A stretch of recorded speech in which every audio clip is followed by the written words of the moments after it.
ओम।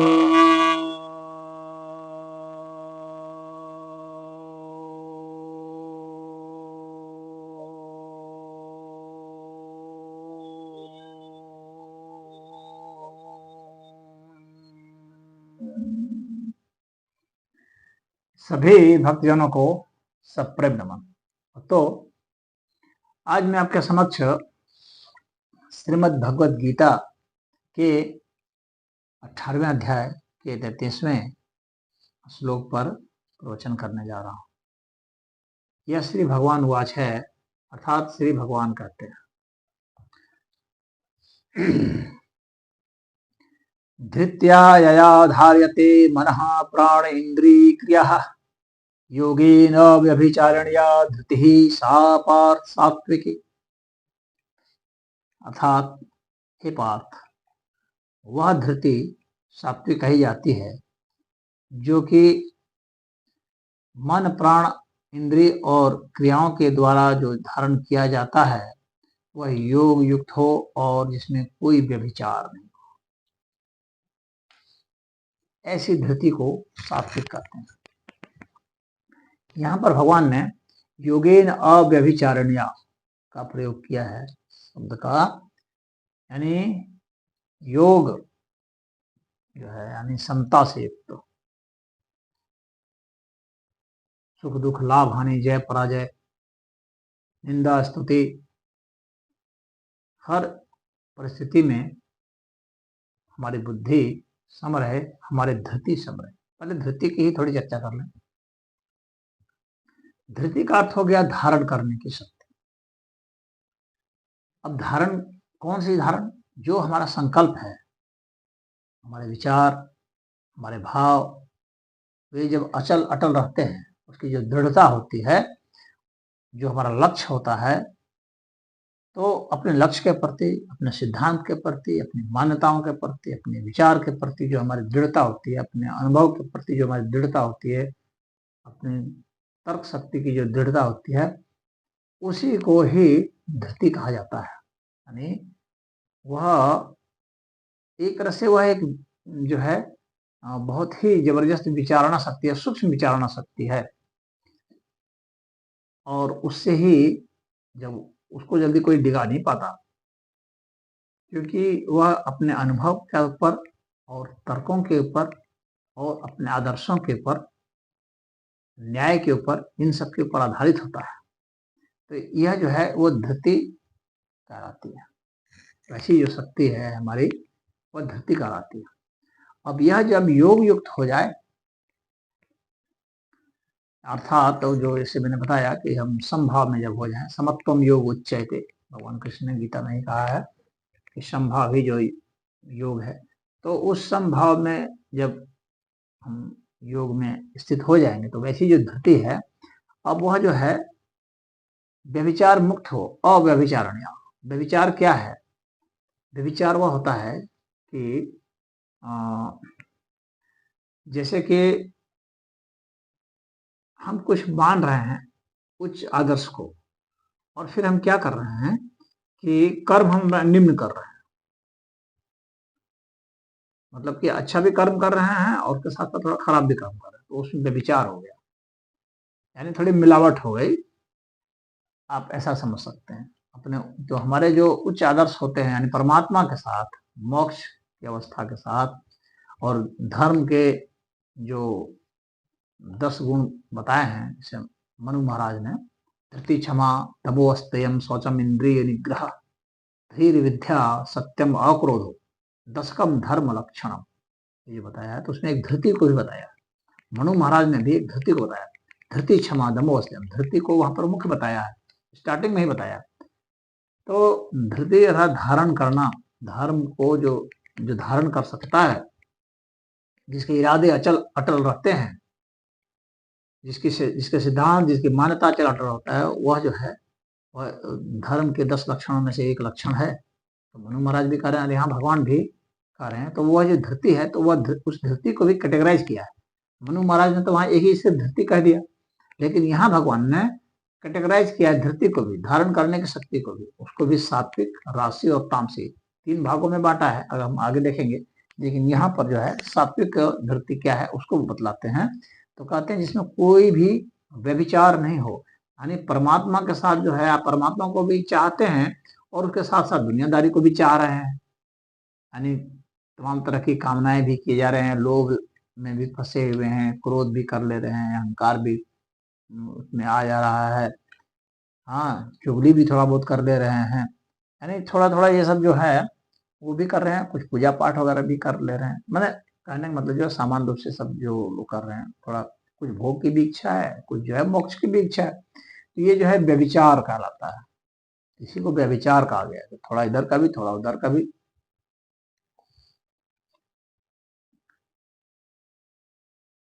तो इस तरह का जो व्यभिचार से जो मुक्त है, और कैसे किस तरह से, और धारण हम कैसे कहाँ से करते हैं, तो मन प्राण इंद्रिय क्रिया, यानी जो मन के द्वारा, प्राण के द्वारा और इंद्रियों के द्वारा जो क्रियाएं हो रही हैं, तो उनमें जो व्यभिचार आ रहा है वह व्यभिचार नहीं होना चाहिए। इस तरह से इनके द्वारा धारण करना है, यानी हमारा मन के ऊपर नियंत्रण हो, प्राणों के ऊपर नियंत्रण हो, हमारे इंद्रियों के ऊपर हमारा नियंत्रण हो, वे हमारे वश में रहें, हम उनके वश में न रहें। ऐसा नहीं है कि मन कहीं से कहीं हमको लिवा जाए और हम अपने को रोक भी नहीं सकें, तो जाहिर सी बात है हम फिर पाप करेंगे, कुकर्म करेंगे। हमारे प्राण कहीं ना कहीं और चले जा रहे हैं, खींचे चले जा रहे हैं, हम रोक ही नहीं पा रहे हैं, तो वह भी जो है उसके माध्यम से जो क्रिया होगी वे गलत क्रिया होगी, धर्म विरुद्ध क्रिया हो जाएगी। इसी तरह से हमारी इंद्रियां भी जो है हमारे नियंत्रण में नहीं है, तो वो गलत क्रियाएं करेंगी।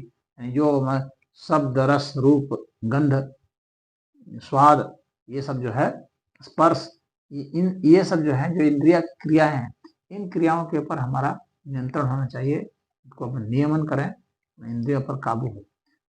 जैसे श्वास आ रही है जा रही है, तो श्वास पर नियंत्रण जो है वह प्राण की क्रिया है।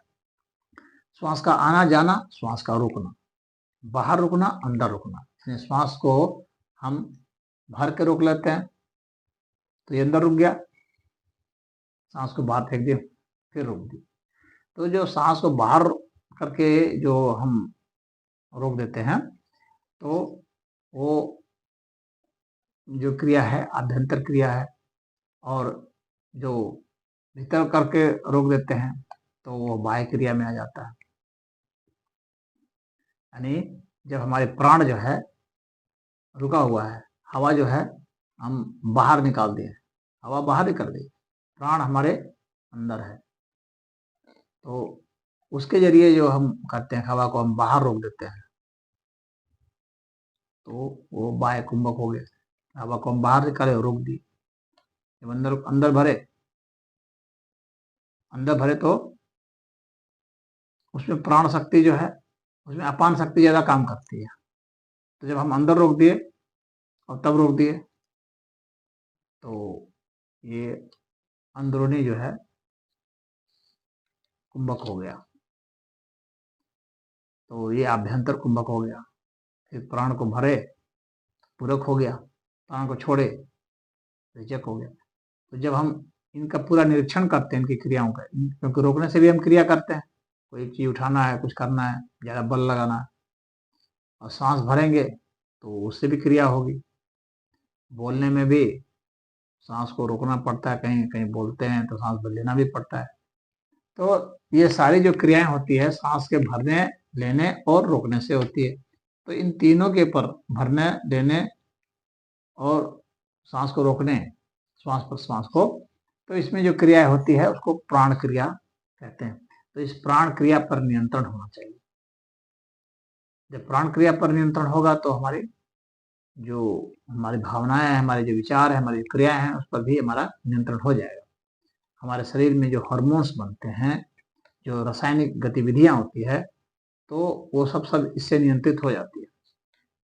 उदाहरण के लिए यदि आपको क्रोध रोकना है तो क्या करेंगे, सांस को लंबी करेंगे और आंख को क्या करेंगे, बंद करेंगे।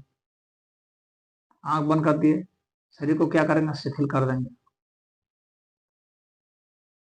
मुंह को खोलेंगे नहीं, आंख को बंद कर देंगे, सांस को लंबी कर देंगे और धीमे धीमे देंगे। तो आप देखेंगे क्रोध से आप मुक्त हो गए, क्रोध गायब हो गया। तो ये मन, प्राण और इंद्रिय के जरिए आप इसी तरह से क्रोध को, काम को गायब कर सकते हैं। अमूमन अगर 1 मिनट में अगर आपकी 10 सांस चल रही है तो आप क्रोध को जीत लेते हैं। अमूमन आदमी 1 मिनट में 20 से 22 सांस लेता है, तो आपको 8 से 10 सांस लेना है। क्रोध के ऊपर आपकी जीत पक्की है। जब श्वास प्रश्वास की जो रफ्तार है वो बढ़ जाएगी, यानी सांस छोटी हो जाएगी, उसकी गति बढ़ जाएगी, तेज हो जाएगी, तो आप नियंत्रण खो बैठेंगे।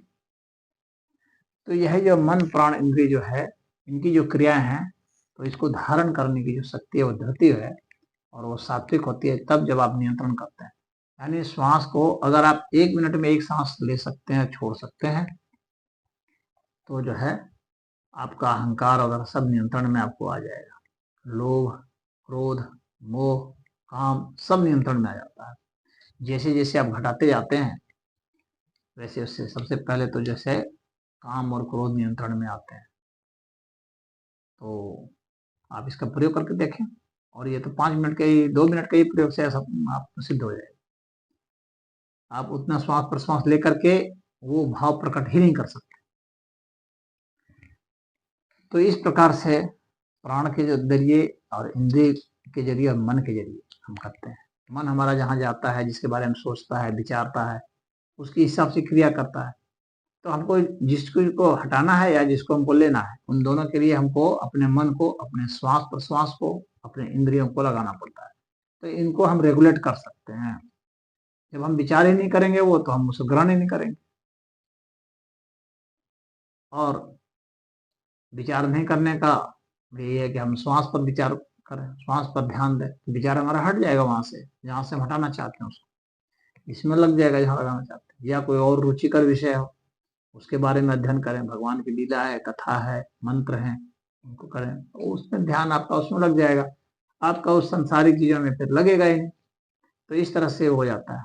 मन के विज्ञान को, मन के रहस्य को समझिए। मन की जो क्रिया है या इंद्रिय की जो क्रिया है या प्राण की जो क्रिया है, तो क्रिया तो हमारे भीतर हो रही है। पहले उस क्रिया को खोजें, कहाँ क्रिया हो रही है, कैसे क्रिया हो रही है, उसका पता लगाएं। आंख बंद करके एकदम शांत बैठेंगे तो आपको पता चलेगा कि कैसे मन की क्रिया होती है, कैसे प्राण की क्रिया होती है, सांस की क्रिया प्रक्रिया कैसे हो रही है, हमारे भीतर शक्ति की कैसे क्रिया है। क्योंकि प्राण का मतलब सिर्फ वायु से नहीं होता है। प्राण जो है शक्ति है। वायु को भी कहते हैं प्राण, लेकिन उसके साथ प्राण वायु लगा देते हैं। तो हमारे भीतर शक्ति की क्या क्रिया प्रक्रिया चल रही है, तो उसको भी हमें समझना है। तो जितना हम शांत होकर के रहेंगे उतना ही समझ पाएंगे, नहीं तो हम नहीं समझ पाएंगे। तो इन सभी क्रियाओं के ऊपर हमारा नियंत्रण जब होने लगता है, तब वह जो है धृति के रूप में आ जाता है, जब हम सात्विक अर्थ में उसको प्रयोग करते हैं। तो वहां पर योग जो है ना, वो अव्यभिचारण होता है, उसमें व्यभिचार नहीं होता, अव्यभिचार की स्थिति होती है।